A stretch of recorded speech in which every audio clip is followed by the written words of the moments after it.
आज हम पढ़ेंगे बारंबारता बंटन सारणी व आयत चित्र बनाना। एक प्रश्न आपको पहले ही समझाया जा चुका है। अब इसका दूसरा प्रश्न देखिए कि आपके पास 38 प्रेक्षण दिए हुए हैं। ये 25 से लेके 28, 31 और ये 41 तक आपके पास कितने प्रेक्षण हैं? ये 38 प्रेक्षण हैं। अब आपको सबसे पहले इनकी बारंबारता बंटन सारणी बनानी है। तो बारंबारता बंटन सारणी बनाने के लिए सबसे पहले आप क्या देखते हैं कि आपके पास सबसे छोटा प्रेक्षण कौन सा है और सबसे बड़ा प्रेक्षण कौन सा है। ठीक है, तो इसके लिए सबसे छोटा प्रेक्षण कौन सा है आप जब ढूंढेंगे तो आप पाएंगे कि सबसे छोटा प्रेक्षण है 20 और सबसे बड़ा प्रेक्षण है 48। तो इसलिए आंकड़ों का परिसर जो हो जाएगा वो कहाँ से कहाँ तक हो जाएगा? 20 से लेके 48 तक हो जाएगा। ठीक, सबसे छोटा आंकड़ा 20 हो गया, सबसे बड़ा क्या हो गया? 48 हो गया। तो बच्चों आपको इस तरह से वर्ग अंतराल लेने हैं 20 से लेके 48 तक। तो अगर आप 20 से 30 लेंगे, 30 से 40 लेंगे, 40 से 50 लेंगे तो 3 में ही आपकी जो सारणी है बारंबारता बंटन सारणी है वो बन जाएगी और आपको बहुत क्लियर आइडिया नहीं हो पाएगा। तो इसलिए आप ऐसा कीजिए कि आप वर्ग अंतराल कैसे मानेंगे? 20 से 25, 25 से 30, 30 से 35, 35 से 40, 40 से 45, 45 से 50। ठीक है, अब बच्चों आपने देखना है कि इनमें 20 से 25 तक की कितनी संख्याएं इन प्रेक्षणों में आपके पास मौजूद हैं।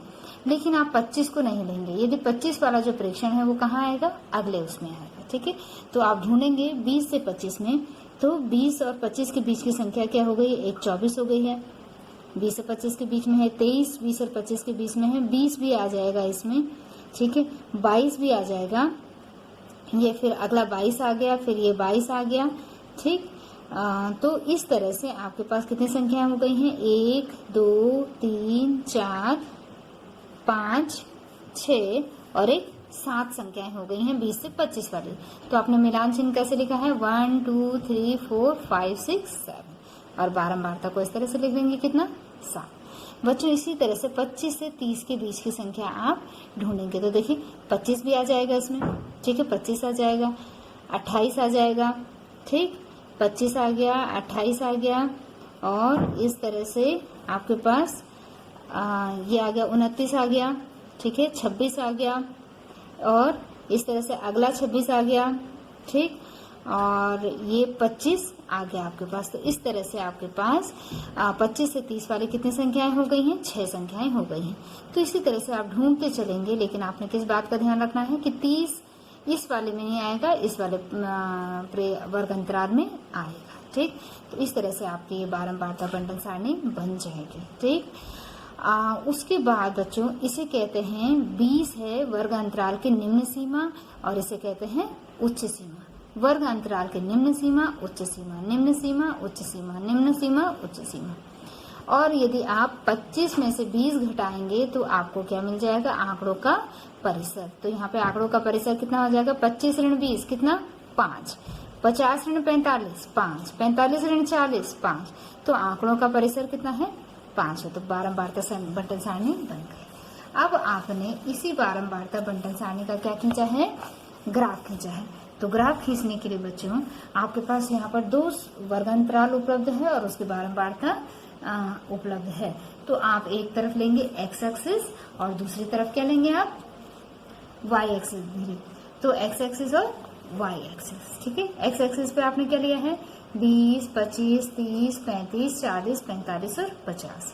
y एक्सिस पे आपने कहाँ से कहाँ तक है? 2 से लेके अधिकतम 10 तक है। तो आपने 2 से लेके 10 तक 12 तक ये क्या ले लिया है? y एक्सिस पे संख्याएं ले ली हैं। ठीक, ये फ्रीक्वेंसी माने बारंबारता इतनी बार है। तो 20 से 25 तक की संख्याओं की 20 से 25 तक की संख्याओं की बारंबारता कितनी है? 7 तक। तो 20 से 25 तक की संख्याओं को आप कहाँ तक ले गए? तो उसकी ऊंचाई, स्तंभ की ऊंचाई, दंड की ऊंचाई कितनी रखी आपने? 7। उसके बाद बच्चों क्योंकि आयत चित्र है, वर्ग अंतराल कैसे हैं आपके पास? कंटिन्यूअस है माने सतत है। तो इसलिए सीधे 25 से 30 बिल्कुल इसको मिलाते हुए दंड आलेख की तरह अलग अलग नहीं खींचेंगे क्योंकि वर्ग अंतराल सतत है। तो 25 से 30 आप कर लेंगे। 25 से 30 में आप देखेंगे कहाँ तक ऊंचाई देंगे? इसको 6 तक ऊंचाई देंगे। इसी तरह से 30 से 35 की ऊंचाई 30 से 35 कहाँ तक ले जाएंगे? 9 तक ले जाएंगे। इसी तरह से 35 से 40 कहाँ तक ले जाएंगे 10 तक। 40 से 45 4 और 45 से 40 2। तो इस तरह से बच्चों आपने ये बारंबारता बंटन सारणी खींच ली है। यहाँ पर आप एक निशान देख रहे हैं, इसे कहते हैं निकुंज। निकुंज का मतलब है कि यहाँ पर आपने 0 के बाद कुछ संख्याएं छोड़ दी हैं और 20 तक आपने लिखा। 0 के बाद 20 नहीं आता है, माने 0 के बाद आपने कुछ छोड़ा है गैप करके और उसके बाद आप 20 शुरू कर रहे हैं। तो जहां पर आप 0 के बाद लगातार अगली संख्या नहीं लिखते हैं, वहां पे आप ये निकुंज का निशान लगाते हैं। ठीक, और इस तरह से ये मैंने आपको होमवर्क दिया है, ये आप होमवर्क करके मुझे भेजेंगे। ठीक, होमवर्क देख लीजिए। होमवर्क का प्रश्न है कि ये बारंबारता सारणी बंटन सारणी आपको दी है, आपको उसका ग्राफ खींचना है और इस प्रश्न का आंकड़ों का परिसर बताना है।